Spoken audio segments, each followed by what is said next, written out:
Ako si Jade Buhoy, hatid sa inyo ang mga pinakamainit na balita sa bansa. Dito sa News Force. Sa ulo ng mga balita, 12 Pinoy seafarers ligtas matapos atakihin ang sinakyang cargo vessel sa Gulf of Aden. 2 akusado sa pagpaslang kay Barayuga sumuko na sa NBI. Senator Raffy Tulfo pinuna ang kakulangan ng aksyon ng FDA sa mga inilabas na medical advisory. DPWH Secretary Dizon nagsagawa ng inspeksyon sa Masbate at Cebu. WMNC nasabat ang 2.7 million pesos na iligal na mga sigarilyo sa Basilan. Alex Yala abante na sa quarterfinals ng Suzhou Open. Patas at pantay na balita, komprehensibong ulat para sa pulso ng masa. Ito ang News Force. Para sa unang balita, nakapagpadala na ang Department of Health o DOH ng halos 1 milyong pisong halaga ng karagdagang mga gamot at medical supplies sa Bogo City, Cebu nitong Miyerkules. Ito ay alinsunod sa mandato ni Pangulong Marcos Jr. na nakatutok na ang DOH sa emergency response upang matiyak na tuloy-tuloy ang emergency health services sa mga lugar na apektado ng lindol. Bukod sa mga ipinadulang supply, nauna nang nag-deploy ang DOH ng 5 health emergency response team sa Bogo City, habang nakaantabay na rin ang Philippine Emergency Medical Assistance Team upang magbigay ng backup sa mga local medical responder. Samantala, ligtas na ang 12 Pinoy seafarer matapos ang pag-atake ng rebeldeng Houthi sa kanilang sinasakyang Dutch flag cargo vessel na Minerva Grat sa Gulf of Aden noong Lunes. Matapos makipag-ugnayan ng Department of Migrant Workers o DMW sa management ng cargo vessel, kinumpirma nito na ligtas na ang lahat ng mga Pilipinong tripulante. Sa kabila nito, naiulat naman ang 2 seafarers na sugatan bunsod ng pagliyab ng barko dahil sa missile, kung saan isa rito ay may minor injury, habang ang isa ay nagtalaga ng seryosong injury, ngunit ligtas na rin ito. Tinayak naman ni Secretary Hans Leo Kakdak na nasa maayos na kalagayan na ang mga ito at inaasahan na ang kanilang pag-uwi ng bansa. Samantala, 2 naman sa mga akusado ng pagpaslang kay Attorney Wesley Barayuga ang voluntaryong sumuko sa NBI matapos maglabas ng warrant of arrest ang korte. Tunghayan ang ulat mula rito.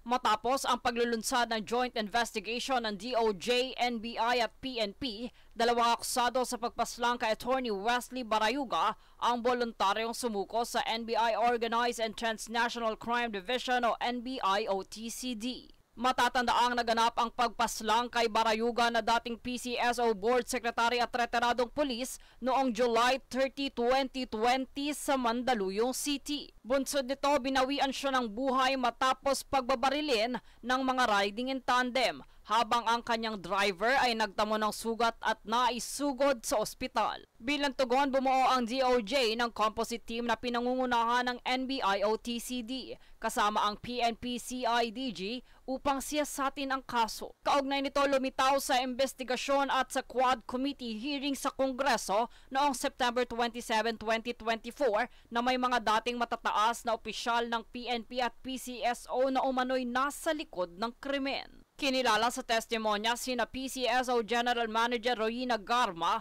at NAPOLCOM Chairman Edelberto Leonardo bilang mga mastermind. Sa ebidensya at salaysay, inirekomenda ng mga investigador ang pagsampa ng kasong murder at frustrated murder laban sa kanila kasama sina Jeremy Kausapin, Santi Mendoza at Nelson Mariano. Dahil dito naglabas ng warrant of arrest ang RTC Branch 279 ng Mandaluyong laban sa mga nasangkot. Matapos malaman ang utos ng korte, agad na nagpahayag ng kagustuhang sumuko sina Mariano at Mendoza. Kung saan noong September 29, sumuko si Mariano sa NBI-OTCD sa Maynila, habang noong September 30 naman nang magtungo ang mga ahente ng NBI sa Bacolod upang kunin si Mendoza na kusang sumuko rin. Jade Buhoy, nag-uulat para sa Golden Nation Network.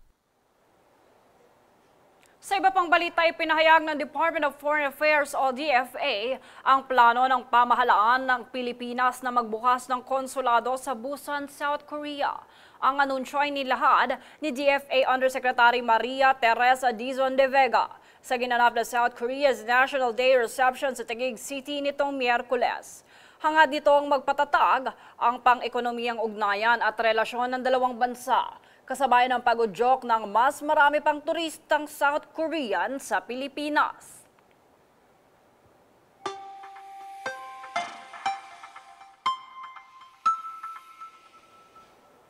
Para sa ating ulat panahon, malaki ang posibilidad na umabot na sa Severe Tropical Storm Category ang Tropical Storm Pablo habang ito ay magla-landfall sa ibang bahagi ng Northern Luzon ayon sa Pag-asa. Samantala, makakaranas naman ng maulap na panahon na may kasamang kalat-kalat na pag-ulan at thunderstorm sa Metro Manila, Car, Calabarzon, Cagayan Valley, Bicol, Nueva Ecija at Bulacan, bunsod ng trough ng Tropical Storm Pablo. Habang malakas naman na hangin at pag-ulan sa Catanduanes, Aurora, Quirino at Isabela, bunsod ng Bagyong Pablo. Susunod sa News Force. PBBM nakipag-ugnayan sa mga ahensya sa paghahatid ng higit sa 260 million na pangangailangan ng mga nasalanta sa Masbate. Kakulangan ng DOH hospitals at health facility maging ng pagbabago sa ilang polisiya ng PhilHealth tinalakay sa Senado. Senator Raffy Tulfo pinuna ang kakulangan ng aksyon ng FDA sa mga inilabas na medical advisory. Manatiling nakatutok para sa higit pang mga balita sa pagbabalik ng News Force.